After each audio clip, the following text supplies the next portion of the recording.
to Mandy. Welcome to the Evolve Us video cast, the video cast to bring you back home to your heart, having real and vulnerable conversations about the things that really matter to us. And today I'm really excited to bring on Mandy Dante, who was a speech pathologist, and now she's become the founder of Flourish, an organization empowering teenage girls to become unstoppable women.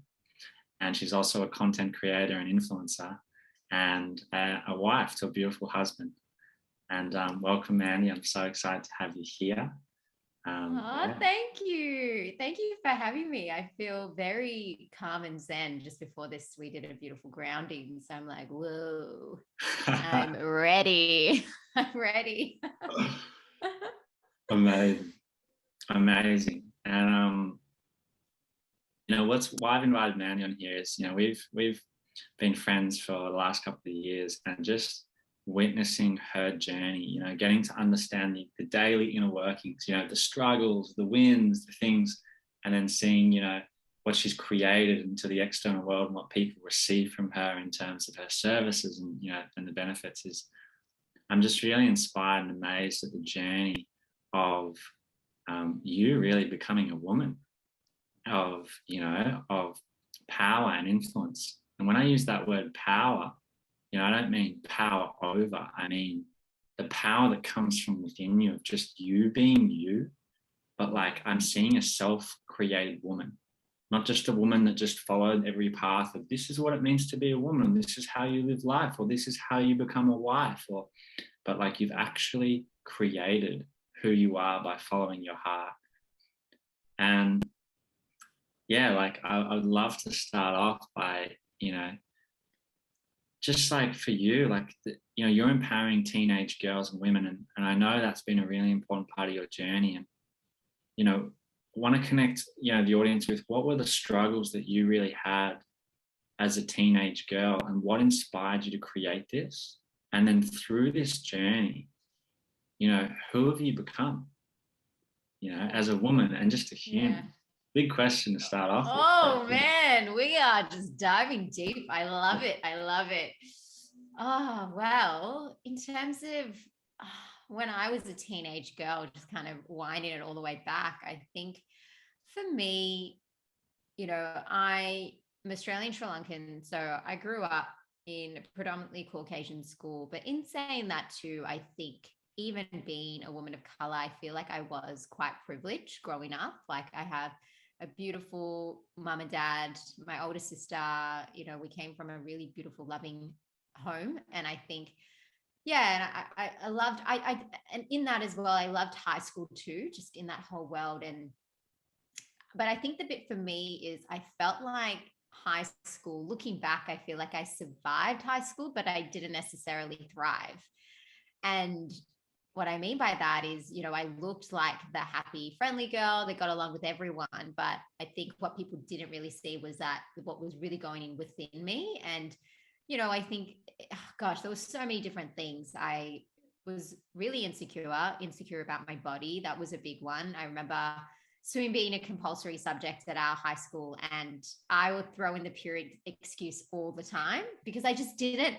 I was just like, cool, I'll just throw that in. They can't get me to prove that, like I can just say that. And I think, what was really there was I just didn't like being in a swimsuit. I would compare my body to other girls, and, I've never had big boobs. And even when I was younger, seeing other girls that had bigger boobs than me and small legs. And yeah, I think that just kind of led me to not want to swim. And I just kind of avoided that. So I think that I definitely had insecurities around my body. I was constantly stressed out with academics, and I think I didn't have the language of anxiety, or I felt anxious. I think I just felt this feeling in my stomach, but I just kind of suppressed it down because I was like, oh, everyone, I don't know. No, I actually don't even think anyone's going through this. It's probably just me, but I'll just just bottle it up and let's just keep moving forward. So yeah, stressed out around academics. I always wanted to please my parents because, I know how much they sacrificed for myself and my sister to have a really good education. And I wanted to do well to please them. And yeah, and even just the whole world of speaking up. Like I was quite quiet growing up in high school. I think yeah, just I would never really participate in classroom discussions because I never wanted to get an answer wrong. I absolutely hated like speaking in front of a group for like a 2-minute public speech. And yeah, and also like I felt like I wasn't really authentic and honest with friends. Like I think there would be times where I want to say stuff, but I didn't want to be rejected or be gossiped. So I constantly would protect myself, and I wouldn't have that language from before. But yeah, I think I would just protect myself because I didn't want to get hurt. I wanted to belong. I wanted to feel loved. And again, like just a lot of that external validation, which I'm not making that wrong as well. That was part of like what I knew. And yeah, and I think, looking back, I wish I did have a safe space to talk about things, even just talk about, yeah, I'm stressed today, like not, that wasn't even a dialogue that I even had back in high school. So yeah, I think that's what really led me to create Flourish Girl, to create a safe space to know that girls aren't alone in what they're feeling. And there's no challenge that's big or small. Your challenge is your challenge, and you should be able to share that. So And what yeah. like, because the term, is it still powerful, unstoppable women? Is that Yeah, like to be honest, we're in the middle of like it's changing, it's evolving. Like when I did that, ooh, yeah. So yeah, at the moment, yeah, our tag is, well, we've changed it to empowering teenage girls to become powerful women. Yeah. So we've changed it from unstoppable to powerful. Like that's our little tag. But yeah. Because something I've always identified is whatever company is of the founder, it's like deeply metaphysically connected and spiritually connected to the founder, right? And so, I see it as you on the journey of becoming a powerful woman and then helping others. That's the heroine's journey or the hero's journey, whatever. It's bringing the gold back to the village. Now, what is the pain point, or what's the opposite of powerful woman? Like, what if you were being super honest with yourself? How would you have described how you felt as a woman that wasn't powerful? Like, what was that? Was it powerless? Was it scared? Was it, what was, if there was another archetype on the opposite spectrum of powerful that you felt, in your life? How would you describe that? Oh, good question. Far out. This is really good. I think for me, yeah, I think there's definitely like the juxtaposition between powerful and powerless. I think, yeah, I think that would be at the other end. And I feel like what that actually looks like is, so I've been like, speaking back to my teenage years, like I allow the external to influence me rather than me influence my external. And I think that kind of comes back to powerless. I feel like my journey of like reclaiming my power and rediscovering it, because like all along I always had that power, but for some reason somewhere along the journey I had created a narrative. I convinced myself to think that I didn't have the power in the first place, and I needed to grab that externally, but it was always, I was looking in the wrong places. So I think, just to kind of come back to it, I think powerless is that, where we think that we get our power and our identity and success from external things, but it's actually, yeah, it's coming back to self, and that's where power comes from. Wow. And when you say those external things, I would love for you to share, like, because you're like, I imagine you're a girl growing up, right, at the time, looking, how can I become powerful? So you're looking outside of you. Yeah. What were the things that you chased externally or went after that for whatever reason you thought would make you powerful? And I would love to actually understand what was the societal conditioning or the female role models, or the part of the world that had you go, oh, that's what's going to make me powerful. Yeah. Like, what were those things, and what was giving you those messages? And then, yeah. Yeah. Oh, this is so good. And this is what I love this one, because this is something we do unpack a little bit in our level 1 workshop for Flourish Girl too, around societal expectations of what it means to be a woman. And we actually call it the girl jail. We call it, what is this jail that society has constructed where we feel trapped in? So yeah, in terms of like examples of those external things, is that kind of what you meant? Like, what is, yeah. For me, growing up, I feel like, and it's interesting again, these these insights didn't come when I was in high school. This is definitely way, way afterwards, when I was starting my journey of discovering more of who I am. I think, yeah, there was a mix of things like coming back to body image. That was a huge one. Like, because I didn't have big boobs, because I wasn't white and I didn't have blonde hair, I feel like that was definitely a role. And I think back when I was in high school, expectations of beauty was skinny legs, toned stomach, big boobs, and like, yeah, white. And I think that, yeah, that was definitely something I was like, oh, that's what being powerful is. It's the beauty is power. And I think that's when I saw it as, oh, and that's when I would be really, oh my gosh, I think about all the fashion choices I made back then. Like, it's always cringe worthy when you think about it. But yeah, really thinking about what I was wearing and whether to put makeup on. And definitely the appearance side of things was a huge thing for me growing up. I think as well, part of power is, yeah, forms of leadership. I think for me, I never was nominated for leadership awards or academic awards because I went to a very academic school. So I felt there was an element, I felt like I needed to be smart and like get the marks.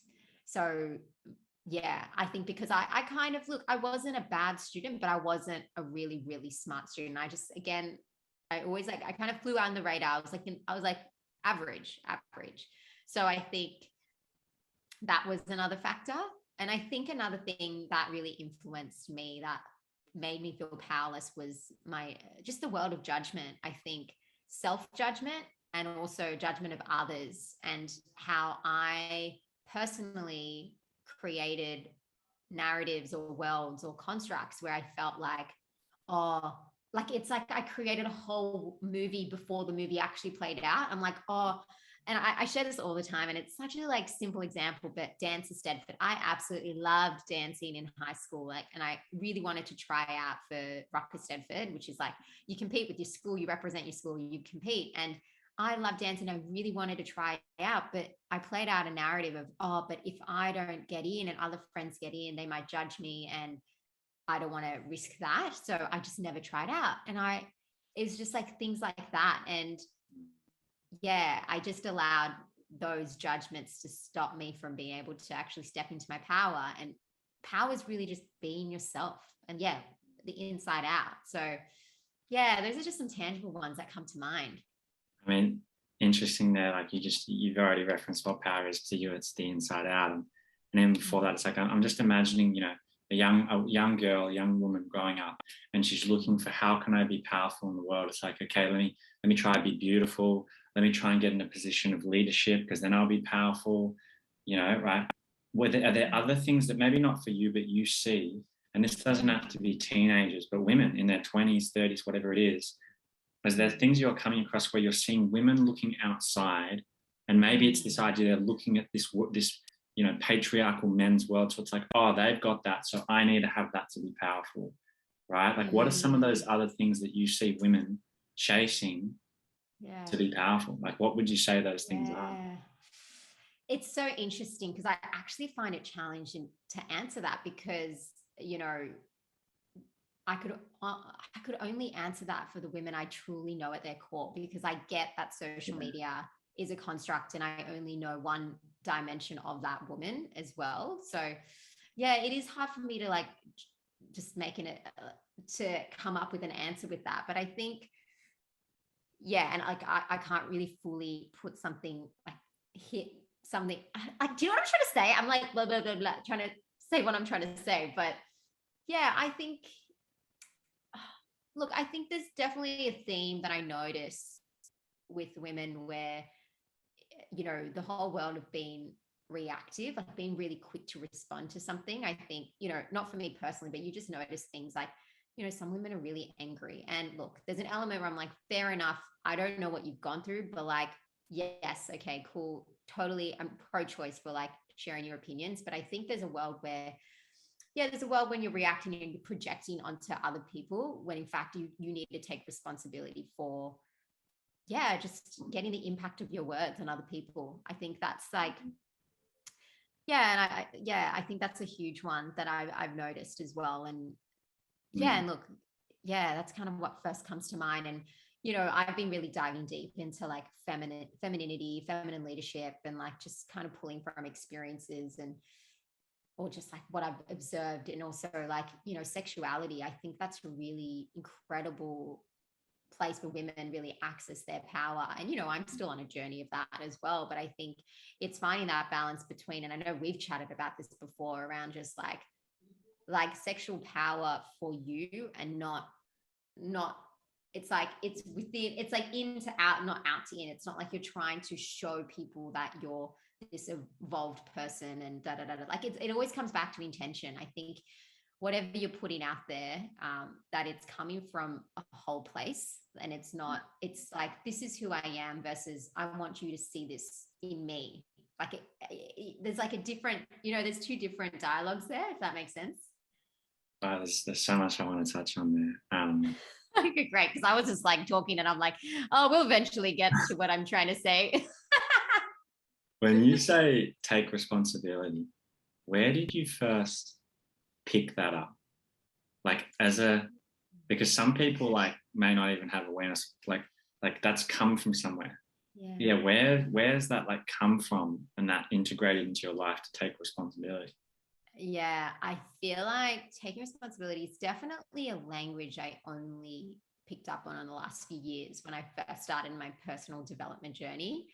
I think, yeah, I mean, it all kind of comes back to a lot of those personal development programs we've done early on, like Landmark, where you learn to get the impact of your words on other people, and realizing like, oh, okay, cool, I can clean that up and not make it a big deal. Like, it's just like, hey, it's okay. You don't need to go down the rabbit hole of you're a bad person because you did X, Y, and Z. It's like, cool, just acknowledge it and communicate it powerfully. So I think that was definitely the catalyst of that. And I think that opened up a lot in my, my marriage with Yo, I think, because we've been together for over 11 years. So, we genuinely grew up together since we were like teenagers, and doing something like Landmark or other personal development programs we've done together, we really were able to kind of unpack and go back to things that have happened previously where we didn't have the language for, and we were able to start to take responsibility moving forward. So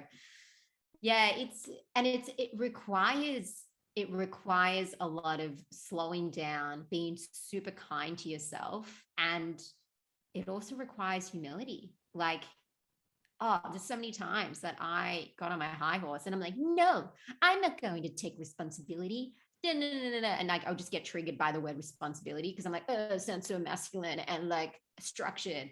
But again, like, I created all of that. So wow, I just want to touch on that there. That's potent, is because when you said take responsibility, yeah, and when you mentioned there are some women that are angry in the world, like my experience as a man, and going deep in this journey, is I don't resonate with mainstream feminism anymore.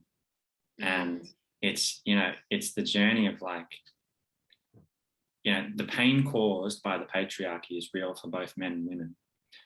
And, in a lot of those spaces, I understand the need to come into, feel equality and power. But when you say angry, I feel so much is just trauma and blame and projection, and let me take power from you. It talks about, it's like talking about equality, but it's this like mask energetically. Yeah. And there's anger, I can feel that. And so when you said take responsibility, in the circles I've been around, that's one of the most important values for me, self-responsibility. And I see myself holding integrity and self-responsibility to the level. And I've actually noticed women get activated by that. I'm using activated rather than triggered these days. Nice. And because what you just said there is, you just nailed it. They project onto that as a masculine distinction. And there's just so many threads that come through where it's like, I can tell when a woman's blaming, projecting on me, angry. And I'm like, oh, no, like there's nothing I can do because I'm in a man's body. So I become the projection of the whole patriarchy, and then all the things of like, you're trying to dominate, lead, like all this stuff, right? Yeah.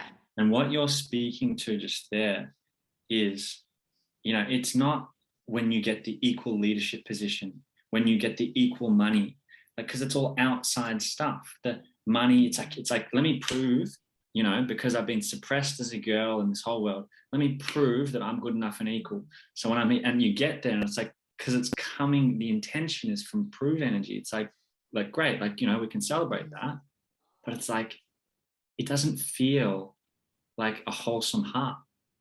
And, you know, when you're saying it's the inwards out journey, it's like, as a man, I am turned off by someone that is like hard and trying to be really overly masculine. And it's not bad, wrong. Like, everyone's got different energetics, right? Yeah. This is just, I'm just talking of my experience, not all men. I'm talking myself. It's like, what I'm drawn to is, if we bring in feminine, masculine for a moment, it's not about gender. In me, I've got both. And I'm primarily driven by my masculine sexual energy, my primal energy. And what I've recognized is I'm attracted to women that are more in their feminine sexual or primal energy. There's something about polarity attracts. This is physics, right? Whereas there might be men that are more feminine in their sexual energy, therefore attracted to more masculine women, and that's not wrong, that's not right, you know, and vice versa. I'm just talking about myself. But it doesn't matter. I can read and see when there's hardness and anger and blame. And all parts of my being just wants a woman to be like, have her heart open and be soft and not prove herself. And the amount of women I've met that have physical health problems because they're like trying to play this masculine role. And you can tell the problems related to stress, adrenal fatigue, womb issues, like, you know, like the period cycle's way off. It's like, there is just a natural function in a lot of us because we have a yoni or a vagina or a penis or right. But it's like, we actually, our biology and chemistry, we've got to let that body guide us, not the head, which is in the human societal constructs or stories of this is what a man or woman is, or I'm going to fight that because I've been suppressed by that, so I'm going to do the opposite. It's like, if that's going against my biology and chemistry, good luck for my health. You know, like, good luck to my happiness, good luck to my fulfillment. You know? Yeah. It's really interesting because, like, I think it's just so great that we can kind of dance in this conversation, because you mentioned something around the pain of the patriarchy for women and men. And I'm actually really curious to hear more from, what is it, the pain from men? Is it, I just would love to hear more about that, because I haven't heard of that before. And I think it'd be great to hear. So I'm going to take this deep. We're going there. You know, in the sexuality work I've done, I have unsuppressed and released the trauma that is literally in my penis and anus because I was born as a man. And that suppression is everything I put down because it's not accepted by society, that I'm a sexual being. Yeah. And it all goes backwards. It's like, society feeds me pornography and instant gratification, so I'm disconnected from my actual body. But then I actually, all my desires as a sexual being are suppressed. Yeah. And it's like, I'm a perpetrator. That's the narrative. Those are the thoughts that are running through the quantum field, right? So it's like, and because so many men are, right, the perpetrators of the thing, right? But it's even what created that was the conditions around that. So if we go, so I'm this like scared man who's like really sexual, but I got to suppress that because that's bad. And if I get an erection in public, oh my God, that's not innocent. No, you're dirty. Do you know what I mean? Like, this is natural energy that's moving, right? Yeah. So I'm all clothed up. I'm all suppressed. Don't be powerful. Don't even express my anger in a healthy way. This is why so many people, it says we're all backwards. So instead we suppress the anger. It then comes out in outrageous outbursts, comes out through alcohol. Yeah. So this is the pain of the patriarchy, right? Men who are, again, similar to a woman's journey, looking for power outside of themselves, their job position, the fast car, being the money and the provider, right? So just working themselves into the ground, disconnected from their hearts, disconnected from their sex, carrying the weight of the world on their shoulders and their family. Yeah. And if you go back through time, I've had some multi-dimensional experiences, right? And I've even had women in ceremony with me see the faces of many men, come across me. They've Wow. seen swords, arrows in my back, all kinds of things. And in these visions that have come to me through many experiences is, the idea of men have been the ones fighting in wars. Now, what has to happen when they're the ones fighting in the wars? I mean, even recently, right? Like I'm talking Afghanistan, I'm talking back World War II, right? Just a generation ago, they got to close their heart. The whole nervous system and body has to shut down because you are in survival. You are in fear. You come back from those experiences, you're never the same human again. You go back all the way to Egypt. Yeah. The trauma is carried because, protect, fight, be strong, do not feel. So when we're talking about men don't feel their emotions, well, it's because they haven't been able to. If you're feeling all your emotions while you're at war, right, while you're fighting each other. So this is just the human evolution of being a man. We've gone from the primal ages of fighting all this, right? And then then it's carried down generation. The father doesn't have the emotions. The son can't learn that. So the mother brings up the son. The mother hates the father. So the son grows up through the filter of the woman's lens who resents the man, So it equally is not serving anyone. I've even seen and been privy to back in Egypt, when the men would come back from war, there would be women who would do sexual healing for the men before they returned to their family. Really? Wow. Because what sexual healing is, I'll give you an example the other day what I did. When I was feeling I needed some love, like I'm a bit heady, I was in my room, lay down, made it really comfortable, pillow, everything, oil, music, and I slowly touched myself, so slowly. Normally the porn is wired my brain to like ejaculate, release emotions, like no goal in mind. Like I had to let go of all my agendas of the day. Yeah, because it's like I can just get straight into my day and do what I need to do, or I can remove all of that because it's not important in the spectrum of my life. And touch the deepest essence of my being. And through fear, just like loving, not just touching, like feeling it, the sensations through my whole body, crying. Because how I want a woman to nurture me in the deep part of my being, to hold me, to caress me, to touch me softly, to have an open heart. I don't want the fighting. I don't want the you're right. An open heart, an open sex without fear or shame. I did that for myself. And it was so beautiful that I'm crying, and then I'm activating my sexual energy and my whole body is coming alive. The chemistry, the biology, it's all alive. But when I'm living up here, I don't even know it's alive because I'm up here self-conscious. What does this person think about me? What do I have to do today? Yeah. What's next? Yeah. Oh shit, this just happened. What am I going to eat? It's like, I can't, it's the opposite way of living. It's like living from here to think the body or feel the body versus the other direction. Yeah, 100%. I feel like, I can really resonate with that because I've been on a whole journey of just slowing down. I feel like it seems like such a basic concept, but when you genuinely slow down, you just notice things just show up. And like just an example of slowing down for me is I'm trying not to like be on my phone or like not have my phone with me when I'm walking. Like if anything, it's in my backpack and it's on silent and I can't hear it.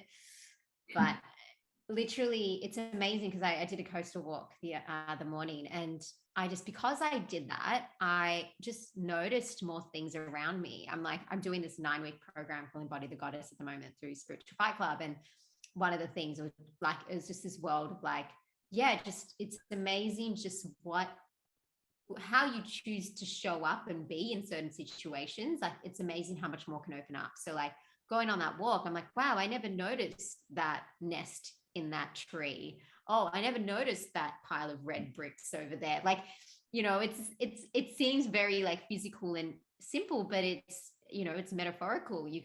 Where else is that showing up? Where because I'm going too fast, because I'm trying to achieve quotations mark and be successful, like, again, coming from the mind, what am I actually missing out on? And that's where the beauty and the power comes Mm. from. So yeah, I absolutely love that. Thanks for sharing that. I didn't know that about the sexual healing side of things when the men come back to war. Like, that's really interesting. What's two things there is, one, when you said achieving, and that's what I've seen. It's like this false prophecy for so many women. And the feminist is, I'm going to equal your achievement, men. And I'm like listening to people, I'm like, the men don't even want that.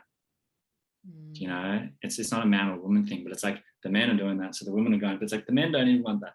And it's like, and so then, this, as you said, then living from the mind and not the body, we can't slow down, we can't feel, we're not tuned in, we're not tuned into the cycles of nature, the period sync to the moon, all the nature cycles and the seasons. And it's like, what saddens me about that is I've observed through me working, right, just the empirical observation with women and men, that women have a connection with body, like feeling in the body, that is just deeper than men for a majority. And it's like when there's a disconnection, it's like, because they're trying to be a man in the world or something, it's like, wow, we lose so much wisdom. We lose so much sensitivity. We lose so much feeling, and it's kind of like when, what the story got shared with us the other day with Kat, where, a boardroom with all men and one woman, and they were showing up as men, classic, just toxic, patriarchal behavior. And then she stayed in her essence, and what happened was just life-changing. And it's like, in your journey, because you're in business and, you've got employees and you've got responsibilities and you've got things, it's like, how do you navigate staying in your essence, your feminine essence, the not being in the head, like being the body? Because I've really noticed that you've got your own board, and it's like, I've heard some of your stories where it's like, you're like, no, I'm not going to do it how other organizations, other organizations doing it as men. Like, I want to stay in my way of doing that. It's like, how do you bring that through business? How do you bring that into, all of this? Yeah. So good. This is amazing. Well, it's been really amazing. It's been a journey for me, for sure. It was definitely not like, I'm going to lead from my ways of being from the beginning I started Flourish Girl. Like, that really wasn't it. I think for me, it really came back to, like, it's this constant theme of the inner work for myself. So I think when I started to really slow down and spend more time with myself, and, I'm a Christian too. So faith is really key anchor for me. So, spending time with God, connecting with like my goddess, like spirit, whatever it is for everyone else, whatever that equivalent is, I felt like it really came back down to trust. And it was really coming back to, okay, if I am following what other people are doing, what I'm actually communicating to myself is, I don't trust myself enough to do what I actually want to do and my core. So it's been a real journey for me, and I'm really grateful for, Fee, who's my head of programs at Flourish Girl, my incredible team of facilitators, and also my board. They've been really supportive for me. I think, just the fact where I can just be so authentic with my board. And I think that's not something that you would hear naturally in a lot of organizations. Boards, we work really hard, we're professional, but also we're authentic, and I'm able to cry or laugh, or, I can just be fully myself and really name what's authentically there for me. If I have any blocks, or if I am getting in my head, I can talk it out. So I think, I think that's kind of been my beginning journey. And I think, I feel like it's also just being okay in the uncertainty of everything. Like, how do I know that just because someone else has done it a certain way, that I need to replicate that?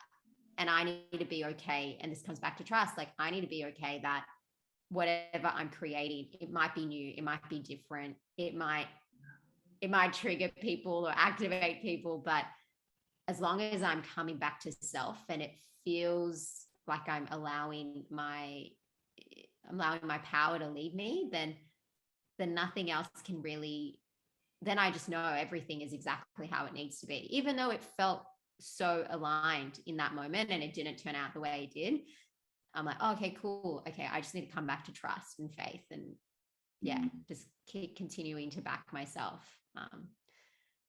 And then being kind to myself when I don't back myself, and I'm like, oh, whoops, who came up here? Oh, okay, it was Miss Self-Doubt. Oh, love you, Miss Self-Doubt. We're good, so seeing a lot of talking to myself, so it's great. Yeah, and that's it. Like I can, that's the inner work, and it's like I'm just hearing your power is connected to you trusting your authentic self. And that takes having the spaces and the people around you that allow you to be your authentic self. Like if those people were judging you, if they were projecting their realities onto you, that wouldn't be the case. And this goes beyond gender now. It's the same with my business. It's like I was interviewing coaches the other day to coach me, and they were going to create the best systems, or they were going to, it's like in my head it's like that's perfect, that's great. And then coming back to my inner guidance system, spirit, it's like it was like no, it just said keep going yourself, trust yourself, trust. And as I pierced through, I was meeting with like people I've looked up to for years, men and all this, and it's like I'm in these meetings, it's like there's no energy there. I had to mourn. I like looked up to these people, now I met them, and it's like no, like there's just my system, and who I'm becoming or who I am is not them. They might have helped me integrate a part of me, but no, like I can't see who, like they can't help me create me because I'm unique. There is no one out there like me. So if I post my videos like them, or do my branding like them, or do my sales like, it's like that's copying someone else, when actually no, I need to come to my inner system, or whatever you want to call it, connected to the greater quantum field, God, spirit, right? Is like it's guiding me to bring a unique essence, a unique DNA, right? Something that can't be copied. And that's what I'm hearing for you, and that's where your power, like that's, but it's the structures around you, the people, and we're tuning out now.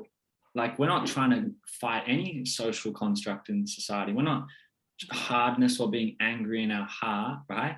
We're just coming in, slowing down, coming in, and inside out. And it's so cool, because something I've started to talk a lot about on recent podcasts, just because I'm totally just live, just brain dumping, word dumping, everything that's happening to me literally like now. And only a few weeks ago, like I had this realization that success for me isn't actually scaling Flourish Girl. It's success for me is when I can be fully at peace with myself. And since I've had that realization, it was huge. I was like, oh, what? Anyway, so like, since I had that realization, it's really taken the pressure off of me feeling like I need to be a certain way. I don't know. It's just shifted something in me. It's taken the pressure off in some way. Like I can't, and it's not, and the reason for that as well is because Flourish Girl is already spiritually held by so many people, men, women, non-binary people, like so many people believe in the mission that I know that is going to flourish and be what it needs to be. And for me, it's actually, I've just really been starting to feel into, oh, okay, cool. I just got to keep doing me. Like that's really what I'm called to do. So, and everything else is awesome. Wow. Like, and I totally understand what you're saying. It's like, I feel like in your business and industry, it's the external markers that we can look to is like number of lives impacted, number of dollars raised. Yeah. And in my industry, it's more like sales generated per week, like, or dollar, right? And because so much of reality is then on social media and things, it's like everyone's like, I've impacted 1 million lives, we've raised this, or we've done, it's like I see what that draws out in me is my ego, is the one that's not good enough or doesn't have enough or wants that, versus what you're alluding to and what I'm living from is I'm not even focused on that. I'm focused on as much as possible to the core of my being me, and protecting that at any cost.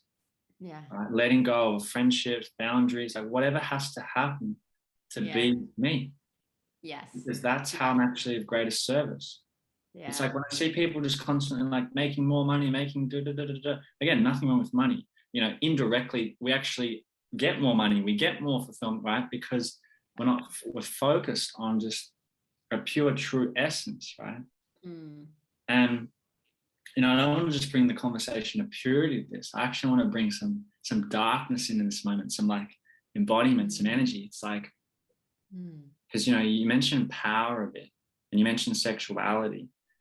Would love to hear, because just to give you some insight, when I was working in corporate or so many places, like I even a week ago jumped on a networking event for social enterprise and not-for-profit space, and it brought me back to 5 years ago, where I just share authentically all the time, and it creates a safe space for people, and they share with me authentically, but they don't share like that. Like in every industry, there's judgment. So just to give you one story, it's like this man, much older man, director for 20 years, goes, I haven't shared this with anyone else. But it's like, I'm vegan, Or it's like in the corporate, it's like, you couldn't cry. You go to the toilet for that. You make a mistake, you're fired. Now, those are the kinds of spaces where what you're alluding to, being empowered, is being yourself. People are not themselves. And the people in the social enterprise, not-for-profit from this space, I was listening to them. They moved from corporate to there. It's like the next step, because they wanted meaning. They were done with just like making lots of money. Yeah. But it's like, even in those spaces, and not saying Flourish girl at all, by no means, no way, but a lot of them is people still aren't themselves, right? And so then, I've gone further into, permaculture and energetics and you just keep going, right? It's like I'm in a space now where it's like I'm almost like outside of society. I just do my own thing, be myself, out of social conditioning. And that's why I want to tie it back to sexuality, because you're saying it's a pillar. I believe it's an absolute pillar, but there's so much in society around sexuality, stories and like what it is. Yeah. Could you share a little bit about your journey in that, and why you see that being an important piece for being empowered as a woman? Oh yeah, this is great. Yeah, so it's really interesting because I feel like I'm definitely no sex expert. So this is just my experience. So please do not take it on. Anyways, this is just my personal experience. I feel like for me, I feel like, stepping more into my sexuality is a really new journey for me, to be honest. I feel like I've been quite, I think just the spaces I'm in at the moment, it's really allowing me to look deeper. And just an example, I read a book called Pussy, A Reclamation, and it is an incredible book. Recommended to any woman, and if any man or non-binary people want to read it too, go for it, because it really got me present to even saying the word pussy. Like when I started to share with my friends, I'm reading a book called Pussy. Like I was like, I don't want to fully say the word, because I'm like, whoa, this is a strong word. But I've allowed to just being able to be in the spaces I'm in, the people that I know, just reading this one book, I've been able to really kind of break down the stigma for myself, because for me, it comes back to self, right? It's like, I've created a world that this is going to trigger people, or who am I? Oh, I don't want to be too much, like all of that. But for me, like reading this book specifically, I really got that, pussy, if you think of the word, it's actually the source of creation. It's a source of power. And it's really amazing, because even in this book, it talks about back in the days, like a lot of mythologies would talk about Egyptian goddesses that would literally flash their pussy to crop, like a field of crops, to help it to grow. And it just represented growth and fertility and so many amazing things. And it was painted in such a sacred light, but it's only been in the world we're living in now that it's kind of seen as it's objectified. There's all these things, and the sacredness has been lost. But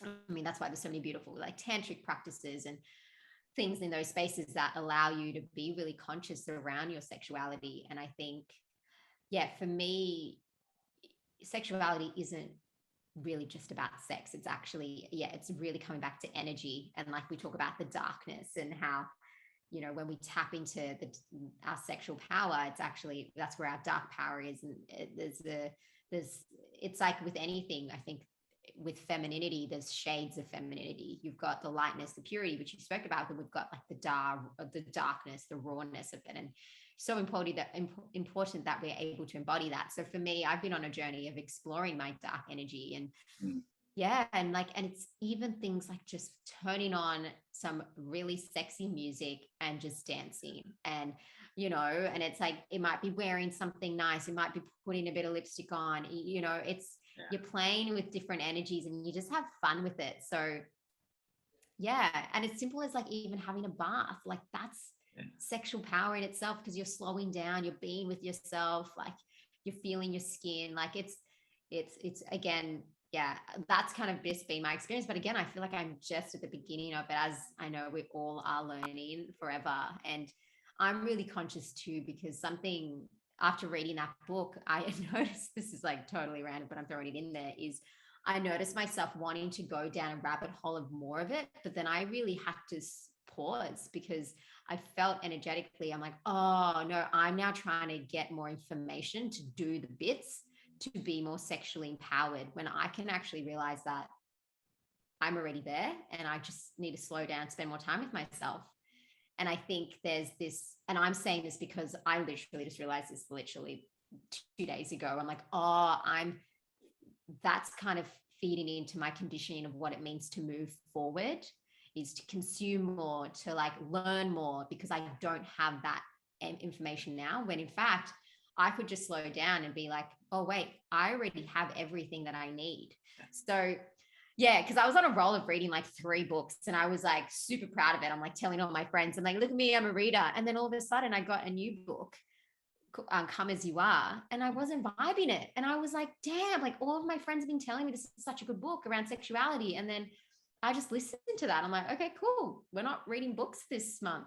Cool. Okay. I'm just like following it. So that's my long-winded journey of my sexual journey so far, because something you touched on before, and that's something that opened up for me in this book, Pussy, was I'm responsible for my own pleasure, and anything that my husband adds on, that's icing on the cake. And that really shifted for me, because yeah, I just really got that. Yeah, I'm responsible for that. I need to drive that for me, even in a marriage. So yeah. There's so many things I want to touch on here. First, when you said pussy's creation and our power, this is what I see a lot of people understand. When we say society is trying to control us, society doesn't want us to be powerful. And it's not some conspiracy like there's some person there going, let's control. It's like, if we go back through history, as you said, like when Egyptians were, like it all goes back to Egypt, right? Flashing them, right? It's over time, it was actually religion, right? And I'm not talking about God, in essence, I'm talking about religions that came into control to make sexuality bad and sinful and wrong. But then, so it's funny when people these days say, I don't even believe in God or religion. I'm like, well, you're following things by society that were created and conditioned from hundreds of years ago. So I don't even think you know what you're talking about. Really, like we're living in the conditions that were set by people that wanted to control from ages ago, right? That all the things that actually have us be empowered, which is ourselves, and have our sexual power there, right? We've got clothes, so much clothes on now, is the things that have us suppressed, is the things that cause the things in the world. Alcohol problems, drug problems, sexual assault, like it's backwards. And then we try to fix these people or make them wrong and put them in jail, when actually it's like all the way stemming back to here makes us behave this way, suppress all our true power, our true nature, act out on it, get punished for it, and then we just stay in the loop. And what you've said there is the more modern conditioning is the part of us that it's the information age, the growth age, is like constantly seeking knowledge. It's the knowledge age. And so I'm just like, oh my God, people promoting they read 50 books this year, and like as if that's a great achievement. It's like, it's the infamous thing is knowledge is from learning. Wisdom is from living. I love that. And nothing wrong with knowledge, but what you're tuned into there is timeless. The moment you can listen and go, this is not for me, and not push through, that is going to develop wisdom for you in the moment. And it's what the wisdom that's been written in the scriptures since thousands of years ago, right? It's just saying everything's in you, everything's within you, everything's within you. Yeah. But everything in our conditioning, from, you know, patriarchy, religious conditioning to the information ages, is having us leave our power.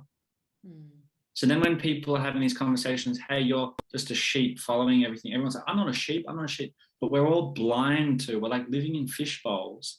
It's like, if you were empowered, I know there's a power being in front of me.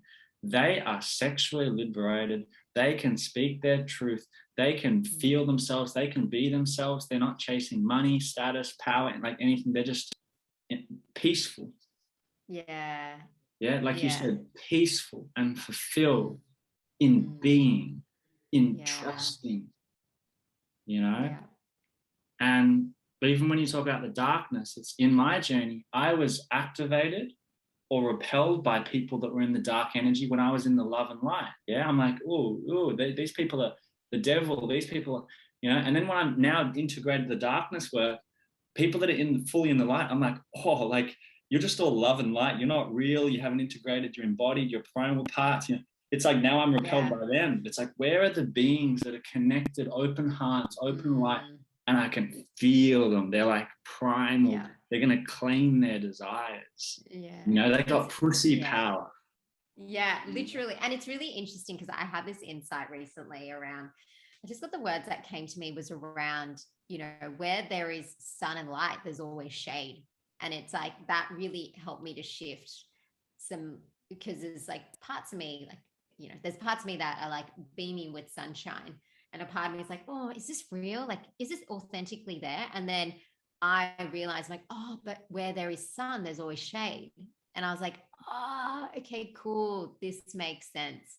So, but it's really interesting too, because something around, just to kind of come back to the knowledge and the wisdom, like that was such a great, oh, I love that. And something I wanted to add to that, which is something I got yesterday. Was it yesterday? Yeah. Thursday. Yeah. Yesterday. No, Wednesday. Oh my God, it's Friday. Time is well. Is I got these words that came to me was, to get it is to not get it. And that just really just, I was like, oh, wow. And I'm still learning how to be in that, be in not getting it, because it's very easy for me to get triggered, like my oh, I'm not smart enough, or like, oh, imposter syndrome, oh, like all these different parts. But actually that's the portal moment for you to, it's like the fork in the road for you to really claim your power. Is to get it is to not get it. Yeah, I love that. Yeah. Because now we just go beyond gender. It's like once we work through all our integration of masculine and feminine, it's like I've come to this point where it's really becomes, you know, unity consciousness, where working with clients, the number one thing they've said to me at the end of working together is now, it's like they come to me with all the seeking and intentions, and then they leave with, I don't need to know anything. I don't know anything. And for someone to say that means they've had to move through all the anxiety and fear of not knowing, because our ego wants to know, wants to plan, wants to have money, wants to have safety. To sit in that state of consciousness, like with a level of calm and peace, is where someone has gone within, they've done the journey, heroines, heroes, and they come out the other end. And you know that they've walked that journey. It doesn't mean they're at the end of the journey, but it's like to recognize that, you know, and this is why, again, society is trying to control, because as an individual recognizes that, you realize a collective, which is created by a whole bunch of individuals, is trying to plan and control, because we're so, life itself, and this is the beauty of creation, feminine, like, is an indescribable, cannot that narrow it down to a scientific thing, which is only linear in focus, data over a point of time. Creation and life itself is indescribable, cannot be put into a number or a piece of data. And it is this beautiful, majestic chaos of synchronicity that, in my experience, all we can do is slow down, listen so deeply to our own bodies and to every person and what's showing up in our life, and respond appropriately not from needy little boy or anxious or lack of self-worth. Like, respond with correct action and words and vibration, and watch unfold. You know, if you want to use God, spirit, whatever, how magical. It's all connected and it's all guided, and every action, person, moment in time is interconnected beyond this, what this brain can even see as time.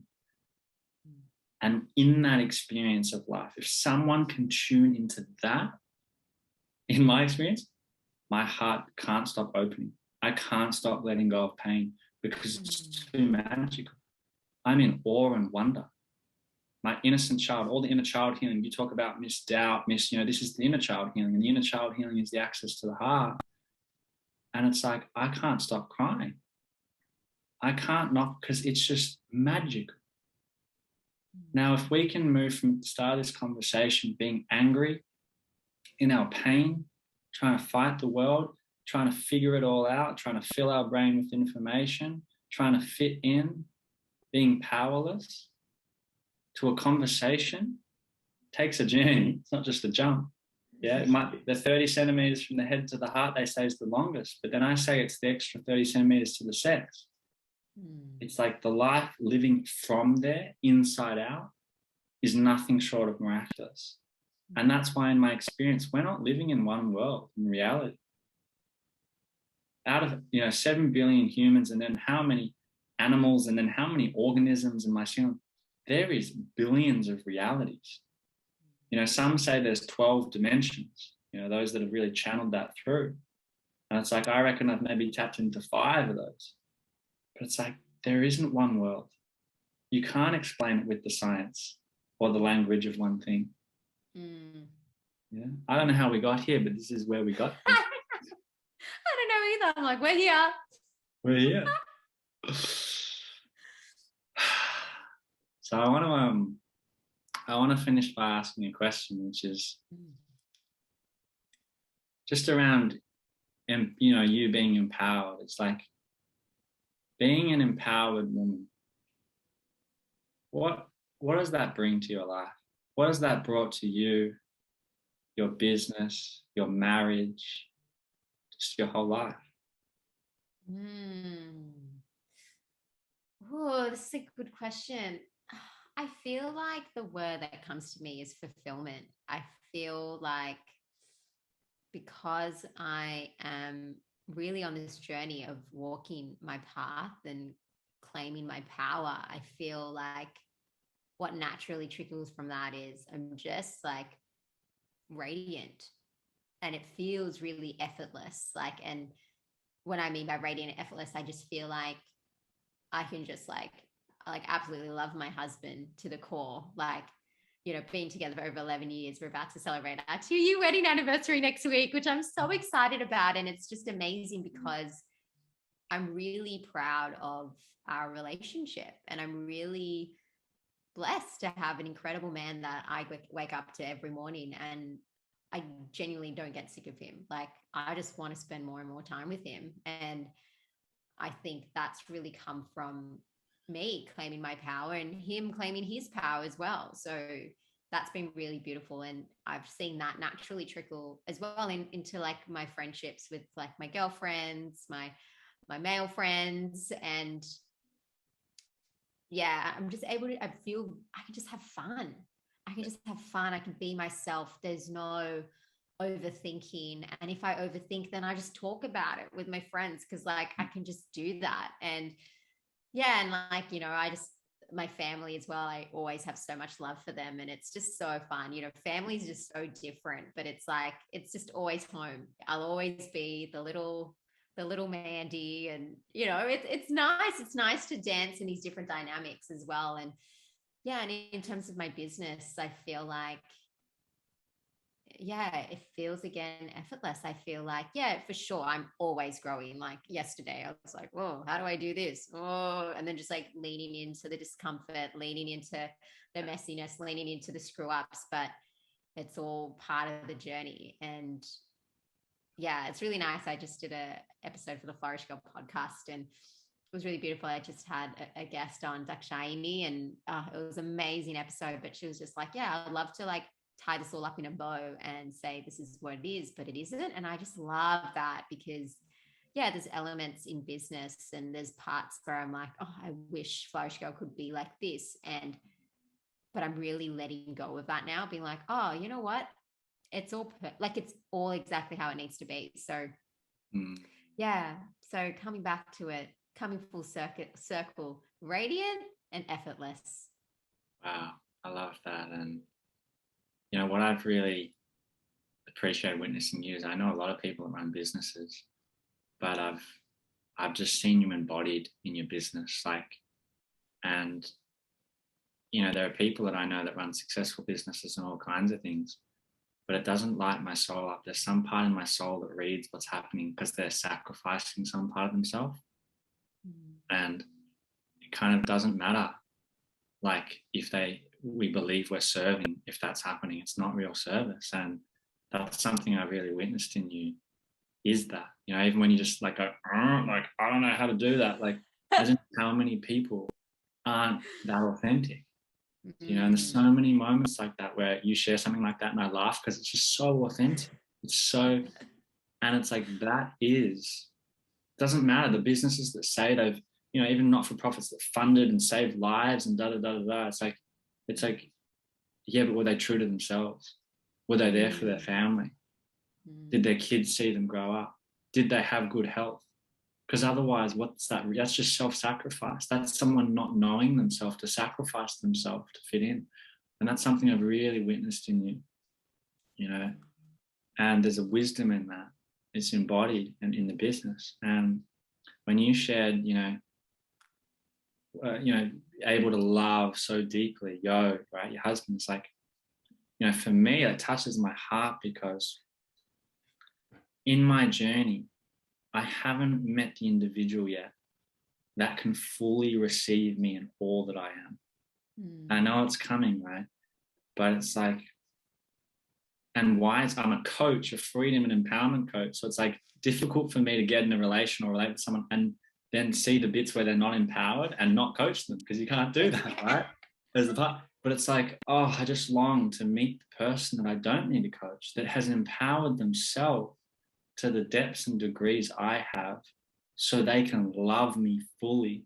We're not interacting at trauma levels and game levels, you know, and so when you share that, it's like, oh, like, you know, I want you to just know, like, what that would mean for a man like Yo is the world. You know, you don't even have to do anything because you're so committed to your own empowerment.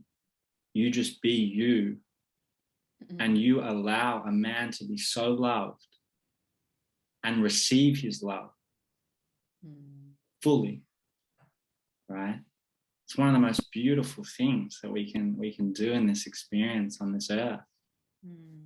And when you talk about it's the essence of fulfillment and ease, it's like, in my experience, like, you know, I just, most of the week, I'm just sitting on the beach and surfing and meditating. It's like, and stuff happens, life, connections, music, money, business. Like, it's just, you know, you're a representation of what's possible. We don't need to hustle.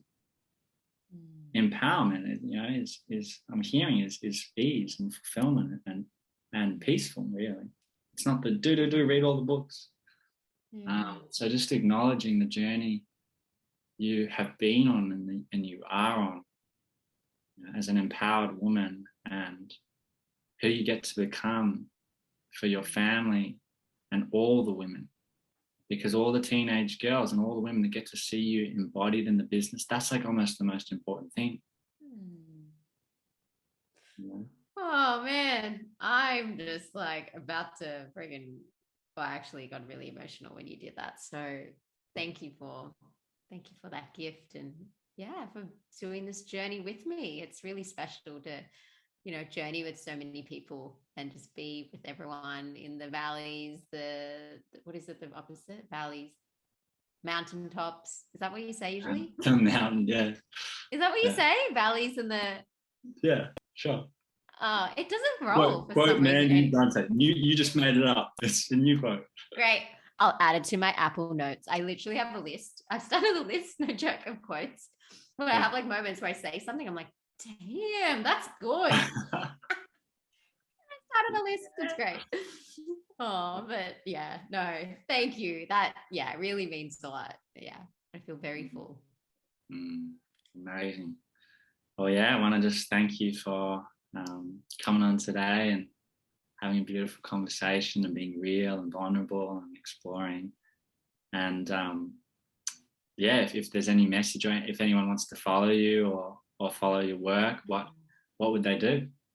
Yeah, thank you. Well, best thing to follow me personally, I'm probably most active on Instagram. So my personal handle is Mandy Dante, DANTE _. And if you want to find out more about the work we do at Flourish Girl, Instagram is also really great. So at Flourish Girl _. And yeah, we're on LinkedIn. I'm on LinkedIn too, and Facebook as well. But yeah, if you want to, it's so funny. I actually have a personal website now. So if you want to check that out too, it's mandydante.com. And obviously Flourish Girl is flourishgirl.org. So amazing. bits and bobs. Yeah. So good. And I actually changed my website recently from evolve.com to my name too. So look at us. Did you? KristianMartinow.com. We've both got our personal named websites. This is great. I know. I felt really legit. I was like, ooh, I'm stepping up. But he says stepping up. Ooh, see, that's a construct. We're going there. Amazing. Great. Well, amazing. So good. I'm just going to bang the gong and have an epic Friday evening.